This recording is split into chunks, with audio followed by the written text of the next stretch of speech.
فأنا ناصح لإخواني بالصدع بالحق تبيض وجوههم. السكوت في مسألة الحزبية يضرها، فاصدع بما تؤمر وأعرض عن المشركين.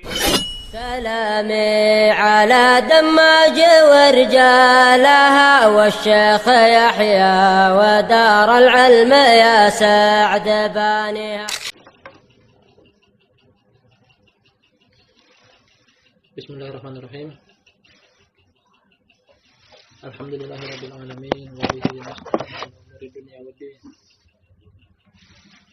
ثم الصلاة والسلام على أشرف الأنبياء والمرسلين سيدنا محمد بن عبد الله الأمين وعلى آله الطاهرين وأصحابه أجمعين ومن تبعهم بإحسان إلى يوم الدين. أما بعد، ikhwanul kiram wa akhwatul karimat, akromani wa akramakumullah. Kita akan lanjutkan kembali kajian dari kitab Al-Mubadi'ul Mufidah fi Tauhid wal Fiqh wal Aqidah. Pondasi-pondasi yang bermanfaat dalam pengesahan Allah, pemahaman ibadah serta ideologi sebuah karya tulis mulai Syekh Yahya Ibn Ali Al-Hajuri hafizahullah ta'ala. Dari pertemuan yang sebelumnya, alhamdulillah, telah kita ambil satu poin penting, tepatnya pada poin yang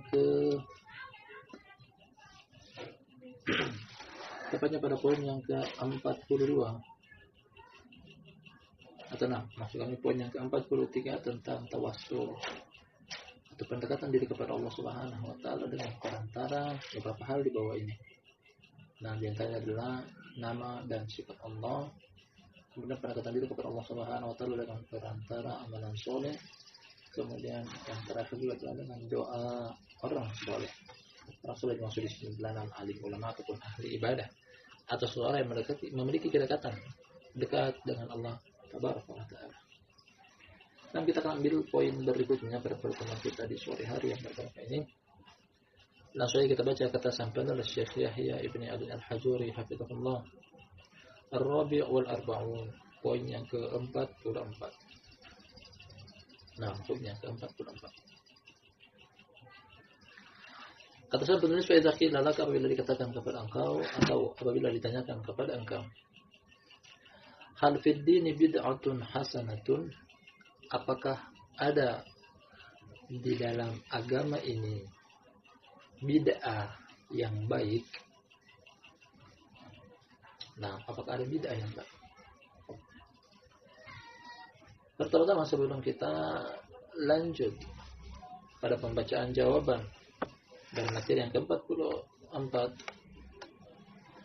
pertama-tama bid'ah belum terangkan, namun akan datang nanti pada Mabadi al-Fiqh. Boleh akan terangkan begitu tentang pengertian bid'ah, definisi bid'ah. Namun kita akan jelaskan secara garis besar bahwasanya bid'ah sederhananya adalah perkara baru dalam agama yang muncul sepeninggal Nabi sallallahu alaihi wasallam. Perkara baru di dalam agama yang muncul sepeninggal Nabi sallallahu alaihi wasallam tanpa ada landasan hukum kitab dan sunnah. Tanpa ada landasan hukum kitab dan sunnah. Artinya dari apa yang telah kita sebutkan pengertian singkat tentang bid'ah, bid'ah adalah konotatif jelek, buruk. Nah, sesuatu yang baru muncul sepeninggal Nabi sallallahu alaihi wasallam dalam perkara agama ini yang tidak ada dalil dari kitab dan sunnah. Dari pengertian yang barusan kita bawakan, keberadaan bid'ah dalam agama semacam tandingan menandingi syariat. Nah, dia baru.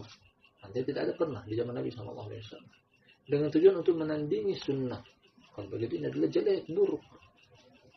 Nah, jelek, buruk, bid'ah adalah buruk. Kemudian muncul pertanyaan, dari bid'ah yang buruk tersebut apakah ada jenis bid'ah yang hasanah? Mungkin sebagian mereka mau memasukkan apakah ada jenis bid'ah yang hasanah. Karena sekilas dari pengertiannya tadi, bahwasanya bid'ah adalah konotatif jelek, buruk, tidak bagus, tandingan syariat Allah, bertandingan akan sunnah Rasulullah sallallahu alaihi wasallam. Pertanyaannya, apakah ada di dalam agama ini bid'ah yang baik, bid'ah yang bagus, artinya bid'ah yang tidak disifati dengan kejelekan. Faqul, maka katakanlah, kali ini beliau akan menjawabkan kepada kita dari pertanyaan di atas. Kullu bid'atin dhalalah. Jawaban dari Syekh Yahya, semua bid'ah adalah sesat. Semua bid'ah adalah sesat. Nah, kalau belum bawakan dengan jawaban semua, artinya tanpa terkecuali. Bid'ah adalah kesesatan. Akan datang nanti dalilnya. Sesat artinya seseorang disifati dengan sesat, tersesat, kesesatan. Kalau begitu tidak ada bid'ah yang baik. Kesimpulan awal sampai pada titik ini bahwasanya tidak ada bid'ah yang baik. Semuanya sesat dan kesesatan mengantarkan kepada neraka. Sesat memiliki makna yang buruk, jelek, tidak di atas petunjuk, tidak di atas hidayah. Menyelisih petunjuk, menyelisihi hidayah, menyelisihi agama Allah Subhanahu wa taala. Kalau begitu, kullu bid'atin dhalalah, setiap bid'ah adalah sesat. Kesimpulannya tidak ada yang baik.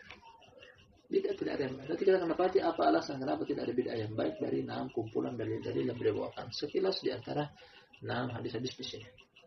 Kata beliau, wa dalilu hadisu al-irbat al-madhkur birraqam at-tasi' asyar. Kata beliau adalah landasan hukumnya datang dalam sebuah hadis dari sahabat Irbad bin Sariyah radhiyallahu anhu yang telah disebutkan pada poin yang ke-11. Kalau kita tengok pada poin yang ke-11 dari cetakan ini,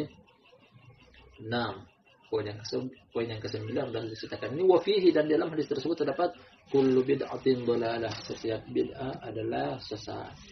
Dari awal hadis tersebut menyebutkan solusi ketika keluar dari perpecahan. Di awal hadis kata Nabi sallallahu alaihi wasallam, fa innahu may ya'ish minkum fa sayara ikhtilafan katsira. Karena barang siapa di antara kalian yang hidup dengan waktu yang lama, umur panjang, atau hidup di akhir zaman, fa sayara ikhtilafan katsira, niscaya dia akan melihat perselisihan yang banyak. Perselisihan dalam seputaran agama Islam. Dalam satu komunitas agama Islam saja terdapat kelompok, aliran, jamaah, firqah. Aliran ini, aliran itu, kelompok ini, kelompok itu, firqah ini, firqah itu. Artinya perpecahan di antara apa yang Nabi SAW beritakan kepada kita. Di akhir, untuk terhindar dari perpecahan tersebut, boleh bawakan solusi. Kata Nabi SAW melanjutkan hadisnya, fa'alaikum bisunnati wa sunnatil khulafa ar-rasyidin al-mahdiyyin abdu 'alaiha bin nawajid. Kata Nabi SAW, maka wajib bagi kalian untuk berpegang teguh dengan sunnahku serta sunnahnya khalifah yang 4 yang terbimbing, diberi petunjuk. Khalifah Abu Bakar, Khalifah Umar, Khalifah Utsman, Khalifah Ali radhiyallahu anhum ajma'in. Berpegang teguh dengan sunnahnya Rasulullah SAW serta sunnah khalifah yang 4. Berikutnya kata Nabi SAW, gigit sunnah tersebut dengan gigi geraham. Dan ini yang kita inginkan. Akhir hadis kata Nabi SAW berikutnya adalah, wa iyyakum wa muhdatsatil umur fa inna kulla muhdatsatin bid'ah wa kulla bid'atin dhalalah. Dan waspadalah kalian terhadap perkara-perkara yang baru, karena perkara yang baru adalah bid'ah dan setiap bid'ah adalah sesat. Ini titik yang diinginkan oleh sang penulis, bahwasanya inilah hadis Irbad bin Sariyah yang pernah disebutkan oleh beliau sendiri penulis pada poin yang ke-19. Silakan kembali kepada 6 poin tersebut. Setiap bid'ah adalah sesat.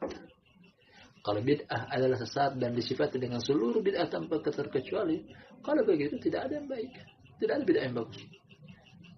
Ini sebenarnya tunggangan yang digunakan, yang ditunggangi oleh ahlul bid'ah untuk memasukkan kebanyakan dari bid'ah mereka agar legalkan, agar diresmikan, agar diperbolehkan di dalam agama. Jadi mereka menggunakan alasan ini bahwasanya ada bid'ah yang bagus, dengan alasan bahwasanya agar bid'ah mereka tersebut dilegalkan dalam agama ini, dilegalkan dalam agama ini. Dan itu adalah kesalahan dan kekeliruan tentang pemahaman hadis ini. Semua bid'ah sesat, semua bid'ah buruk, semua bid'ah jelek, tidak ada yang baik, tidak ada yang bagus. Titik sampai di sini. Kata berikutnya, wa hadits Jabir bin Abdullah radhiyallahu anhuma anna Nabiy sallallahu alaihi wasallam kana idza khataba yaqul amma ba'du fa inna khairal hadits kitabullah wa khairal huda huda Muhammadin sallallahu alaihi wasallam, wa syarrul umuri muhdatsatuha wa kullu bid'atin dhalalah. Akhrajahu Muslim. Kita artikan dulu. Nah, kata beliau tadi atas hadis yang kedua. Kali ini landasan hukum yang kedua adalah dari hadis Jabir bin Abdullah, semoga Allah meridhai keduanya. Bahwa Nabi sallallahu alaihi wasallam beliau pernah berkhutbah, dan di tengah-tengah khutbah, di awal khutbah tersebut beliau katakan, amma ba'du, selanjutnya, fa inna khairul hadits kitabullah, karena sesungguhnya sebaik-baik perkataan adalah kitabullah, yakni Al-Qur'an. Al-Qur'an adalah sebaik-baik perkataan. Wa khairul huda Muhammad sallallahu alaihi wasallam, dan sebaik-baik petunjuk adalah petunjuknya Muhammad sallallahu alaihi wasallam. Wa syarrul umuri muhdatsatuha, dan sejelek-jelek perkara adalah yang baru. Wa kullu bid'atin dhalalah, dan setiap bid'ah adalah sesat. Nah, jelas sekali hadisnya. Datang dalam lafaz yang sama dari dua hadis dari sahabat yang berbeda. Hadis Irbad bin Sariyah datang juga dari hadis Jabir radhiyallahu anhu dengan lafaz yang sama, kullu bid'atin dhalalah. Setiap bid'ah adalah sesat. Kesesatan adalah konotatif buruk, jelek. Kalau begitu tidak ada bid'ah yang baik. Nah, jangan terpedaya dengan sebagian pelaku kebid'ahan. Dengan mulut mereka yang manis mengatakan bahwasanya tidak semua bid'ah baik, buruk, ada juga yang baik. Nah, ini memasukkan bid'ah yang buruk di dalam agama Islam yang suci, murni, bersih, putih. Nah, tidak ada bid'ah yang baik. Bagaimana dikatakan baik bahwa bid'ah adalah merupakan dosa besar kedua setelah kesyirikan. Dan para ulama bahwasanya dosa terbagi menjadi dua, ada dosa besar, ada dosa kecil. Dosa besar yang paling besar, yakni paling puncaknya dosa besar adalah kesyirikan. Ini urutan pertama, kesyirikan atau kekufuran. Kemudian pada urutan kedua langsung bid'ah. Bid'ah. Bagaimana mungkin dikatakan bid'ah adalah baik, sedangkan itu merupakan dosa besar yang paling besar pada urutan yang kedua, syirik, bid'ah. Bahkan dikatakan dalam hadis dalam asal yang indah Ibnu Abbas radhiyallahu anhu, dia mengatakan bahwasanya iblis, al-bid'atu ahabbu ila iblis minal ma'asi. Bid'ah adalah lebih dicintai oleh iblis daripada maksiat. Artinya sama-sama dosa, maksiat adalah dosa, maksiat adalah dosa besar yang dari seperti mencuri, merampok, berzina, berjudi, minuman keras, atau yang semisalnya. Ini adalah termasuk dosa, tergolong dosa. Bid'ah pun dosa, namun ternyata dosa bid'ah lebih buruk, lebih jelek, dan lebih dicintai oleh iblis. Dengan alasan apa? Maksiat dilakukan oleh pelaku maksiat. Seperti Rasulullah yang tadi kita singgung di depan. Mereka melakukannya dalam keadaan mereka sadar itu salah, hanya saja karena tak sanggup untuk membendung hawa nafsu. Berzina, mereka tahu itu salah, meyakini salah. Namun terkadang karena hawa nafsu, akhirnya mereka terjerumus ke dalam dosa tersebut. Berjudi, meminum minuman keras. Kebanyakan pelaku maksiat melaksanakan maksiatnya dalam keadaan dia tahu itu salah. Namun berbeda dengan bid'ah. Bid'ah dia meyakini itu benar. Dia memegang sekuat tenaga. Dia mengamalkan tanpa ada rasa malu, tanpa ada rasa takut kepada Allah Subhanahu wa taala, karena dia yakin itu adalah benar. Makanya iblis lebih cinta, lebih senang kepada yang namanya bid'ah daripada maksiat. Bagaimana mungkin bid'ah dikatakan baik atau bagus, padahal itu adalah amalan yang lebih dicintai oleh iblis daripada dosa maksiat. Alasan yang lainnya juga bahwa bid'ah seluruhnya sesat. Dalam perkataan Syekh Yahya bin Ali Al-Hajuri hafizallahu taala yang disampaikan oleh pada sebagian rekaman ta'lim, beliau mengatakan bahwasanya al-bid'ah banatul kufri. Bid'ah adalah putrinya kekufuran. Putrinya kekufuran. Artinya apa? Dosa bertingkat-tingkat. Mulai dari yang paling rendah, sedang, kemudian yang paling tinggi. Sedangkan dalam ucapan para ulama sunnah mengatakan bahwasanya dosa kalau dilakukan mulai dari yang paling kecil, dia akan menggiring kepada melaksanakan dosa yang sedang. Dosa yang sedang kalau sudah diamalkan, dia akan menggiring kepada dosa yang lebih besar berikutnya, dan seterusnya sampai pada tingkatan paling tertinggi kekufuran atau kesyirikan. Sedangkan bid'ah tepat pada urutan kedua setelah dosa syirik. Artinya bid'ah merupakan jembatan penghantar paling dekat menuju kepada kesyirikan. Sebagian mereka mengatakan bahwasanya bid'ah merupakan pintu gerbang yang paling mendekat untuk mengantarkan kepada kesyirikan. Antara bid'ah dengan kesyirikan hanya tinggal satu langkah lagi. Artinya seseorang yang telah diperdaya oleh iblis dari dosa bid'ah, satu kali lagi diperdaya oleh iblis jangan sampai pada tingkatan kesyirikan. Nah, luar biasa dosa bid'ah. Apalagi pada hadis yang berikutnya atau pada sebagian lanjutan dari hadis ini, maksud kami kata Nabi SAW dalam riwayat Imam An-Nasa'i, wa kullu dhalalatin finnar, dan setiap kesesatan mengantarkan kepada neraka. Baik. Kesimpulan hadisnya bahwasanya bid'ah adalah sesat mengantarkan kepada neraka. Secara tidak langsung mengatakan bahwasanya bid'ah tempatnya di neraka. Kalau mengantarkan kepada neraka tidak ada yang baik, tidak ada yang bagus. Semuanya berarti jelek, buruk. Nah, akhrajah Muslim, riwayat Imam Muslim. Kita lanjutkan hadis yang berikutnya. Hadis yang ketiga kali ini masih tentang alasan kenapa bid'ah dikatakan buruk semuanya tanpa ada yang baik satupun.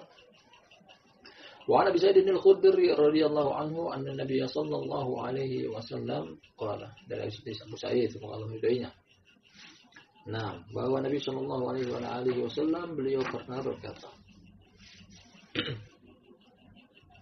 Ana faradtukum 'alal haud faman waradahu syariba minhu wa man syariba minhum lam yadma ba'dahu abadan. Liyaridu alayya aqwamun a'rifuhum wa ya'rifuni thumma yuhalu baini wa bainahum qala innahum minni fayuqal innaka la tadri ma baddalu ba'dak fa aqulu suhqan liman baddala ba'di. Muttafaqun alaih. Nah, hadis yang kedua adalah hadis Abu Sa'id al-Khudri radhiyallahu anhu dari redaksi hadis riwayat Imam Bukhari dan Imam Muslim. Jadi silakan ditulis dengan muttafaqun alaih. Nah, kata Nabi sallallahu alaihi wasallam, aku mendahului kalian di telagaku. Jadi Nabi SAW punya telaga, tepatnya di hari kiamat sana, yang terletak setelah penghitungan amalan, setelah penimbangan amalan, sebelum sampai ke Sirat, sebuah jembatan yang lebih tipis daripada sehelai rambut, lebih tajam daripada sabetan pedang. Yani haud adalah telaga yang terletak di antara timbangan amalan dan jembatan yang ditancapkan di atas neraka jahanam. Ini termasuk kejadian hari kiamat. Beliau menggambarkan bahwasanya aku lebih duluan sampai di telagaku, yakni sebelum kalian. Aku sudah duluan sampai.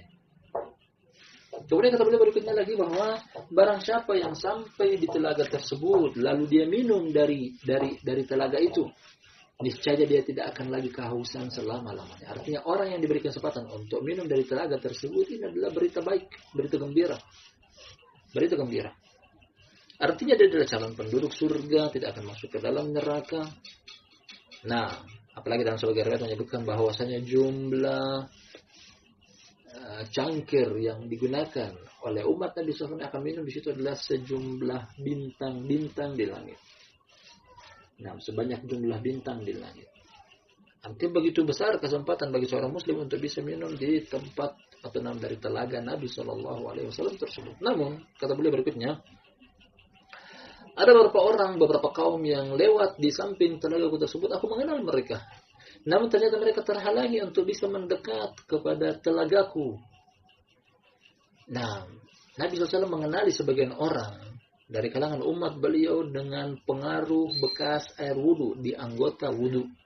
Dalam hadis Abu Hurairah, dalam riwayat Imam Bukhari dari Imam Muslim, kata Nabi sallallahu alaihi wasallam, "Innakum tud'auna yaumal qiyamati ghurran muhajjalina min atharil wudu." Nah, kata Nabi SAW, sesungguhnya kalian akan dibangkitkan pada hari kiamat dalam keadaan ghurran muhajjalin, yang memiliki cahaya di mana di anggota wudu. Jadi dahi, wajah seluruhnya bercahaya karena pengaruh air wudu di kehidupan dunia. Nah, telapak tangan sampai kepada lengan, termasuk kami sikut, kemudian kepala, telinga, kemudian ujung jari jemari kaki sampai ke mata kaki. Al-muhim semuanya bercahaya di hari kiamat. Di hari kiamat, anggota wudu yang digunakan untuk berwudu pada hari kiamat bercahaya, dan dari tanda itulah Nabi SAW mengenal umat beliau. Ada sebagian orang melintas di samping telaga beliau, ternyata, nah artinya mereka memiliki bekas wudu, namun ternyata terhalangi untuk mendekat kepada telaga beliau. Ya tidak boleh minum, dilarang oleh mereka. Akhirnya kata Nabi SAW, innahum minni, meminta kepada Allah, ya Allah, mereka bagian daripada aku. Ya, artinya mereka adalah umatku, kaumku. Aku ketahui itu dari tanda-tanda yang ada pada 6 anggota wudu di tubuh mereka, bercahaya. Apa yang dijawab oleh Allah Subhanahu wa taala, innaka la tadri ma baddalu ba'dak, sesungguhnya engkau tidak mengetahui apa yang mereka rubah sepeninggal engkau. Wahai Muhammad, engkau meninggal dunia, engkau tidak tahu apa yang mereka rubah, ganti, tambah, kurangi dari agama ini. Artinya mereka adalah pelaku kebid'ahan. Karena kebid'ahan artinya adalah menambah, mengurangi, mengganti, dan merubah agama. Ya, ada agama yang diganti, ada agama yang dirubah, ada yang ditambah, ada yang dikurangi. Itulah makna bid'ah. Artinya orang-orang ini yang terusir dari telaga engkau karena mereka merubah, karena mereka mengganti, mereka menambah dan mengurangi agama. Artinya mereka pelaku kebid'ahan. Setelah mendengar alasan dari Allah Subhanahu wa taala tersebut kenapa mereka dijauhkan dari telaga beliau, akhirnya beliau tambah lagi mendoakan kejelekan, suhqan liman baddala ba'di. Semoga semakin jauh bagi orang yang merubah agama ini sepeninggalku. Dari sini, dari hadis yang barusan kita baca ini, bahwa pelaku kebid'ahan adalah buruk karena mereka tidak bisa untuk minum dari telaga Nabi Shallallahu Alaihi Wasallam, tidak diberikan kesempatan untuk bisa minum dari telaga Nabi Shallallahu Alaihi Wasallam. Padahal telaga beliau adalah kemuliaan, berita gembira, kabar gembira yang minum di telaga Nabi Shallallahu Alaihi Wasallam, yang terletak di antara setelah penghitungan amalan sebelum jembatan yang ditancapkan di atas neraka Jahannam. Orangnya adalah menunjukkan tentang dia mendapatkan kabar gembira, dia tidak akan kehausan selama-lamanya. Artinya ini berita gembira bagi dia bahwasanya dia akan masuk ke dalam surga dan tidak akan masuk ke dalam neraka. Namun ternyata ahlul bid'ah tidak. Kalau pelaku kebid'ahan terhalangi untuk minum dari telaga Nabi SAW, menunjukkan bahwasanya amal mereka adalah buruk, tidak ada yang baik. Tapi ini sebagai landasan hukum juga bahwasanya bid'ah semuanya jelek. Waliyadzubillah. Dari sini ikhwanul kiram wa akhwatul karimat, akramani wa akramakumullah. Saudara-saudari yang kami muliakan dan semoga dimuliakan oleh Allah Subhanahu wa taala, memberikan motivasi kepada kita bahwa hendaknya kita berpegang teguh dengan sunnah serta menjauhkan diri kita dari bid'ah. Menjauhkan diri kita dari yang namanya kebid'ahan. Wallahi kebid'ahan begitu buruk, mengantarkan kepada neraka. Dan terdampak buruk yang lain dari kebid'ahan adalah orang tersebut hanya mendapatkan capek di kehidupan dunia. Dia telah beramal namun amalannya tertolak. Dalam hadis Aisyah radhiyallahu anha, kata Rasulullah sallallahu alaihi wasallam, "Man ahdatsa fi amrina hadza ma laysa minhu fa huwa radd." Barang siapa yang mengada-ngada, mengamalkan satu amalan yang tidak terdapat petunjuk kami dalam amalan tersebut, maka amalan tersebut tertolak. Telah terdahulu penyebutan tentang syarat-syarat diterimanya amalan. Yang pertama adalah agama Islam, yang kedua adalah ikhlas, yang ketiga adalah mutaba'ah, artinya mengikuti Nabi Shallallahu Alaihi Wasallam. Dan bid'ah menyelisihi Nabi Shallallahu Alaihi Wasallam, tidak mungkin diterima amalannya. Fahuwa raddun, kata Nabi Shallallahu Alaihi Wasallam, amalan yang dipenuhi dengan bid'ah tertolak amalan tersebut. Kasihan sudah capek, buang-buang waktu, tenaga, biaya, habis umur, habis usia, ternyata amalan dia tertolak. Dampak buruk dari kebid'ahan. Tidak ada bid'ah yang baik, semuanya buruk. Kemudian juga gambaran buruknya juga kebid'ahan adalah Allah Subhanahu wa taala tidak akan menerima tobat pelaku kebid'ahan. Dalam hadis kata Rasulullah sallallahu alaihi wasallam, "Innallaha la yaqbalu taubata sahibi bid'atin hatta yada'a bid'atah." Sesungguhnya Allah Subhanahu wa taala tidak akan menerima taubatnya pelaku kebid'ahan sampai dia meninggalkan amalan kebid'ahan dia itu sendiri.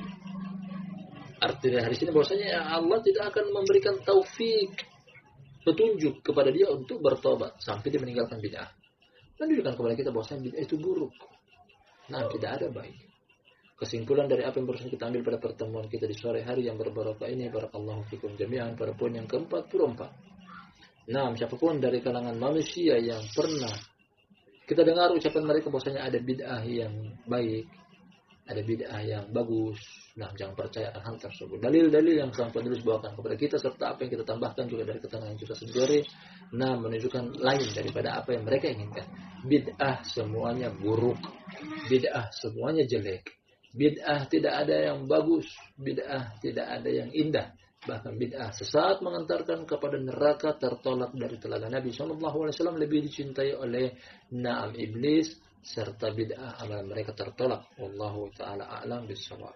Nah, ini sempat kita ambil pada pertemuan kita di sore hari yang berbarokah ini, poin yang ke-44 berkaitan dengan apakah ada bid'ah yang hasanah. Jawabannya adalah tidak ada. Seluruhnya bid'ah. Insyaallah pada pertemuan berikutnya kita akan ambil dengan poin-poin yang berbeda pula. Nah, kita akhiri sampai di sini dengan membaca doa kafaratul majelis. Subhanakallahumma wa bihamdika asyhadu an la ilaha illa anta astaghfiruka wa atubu ilaik.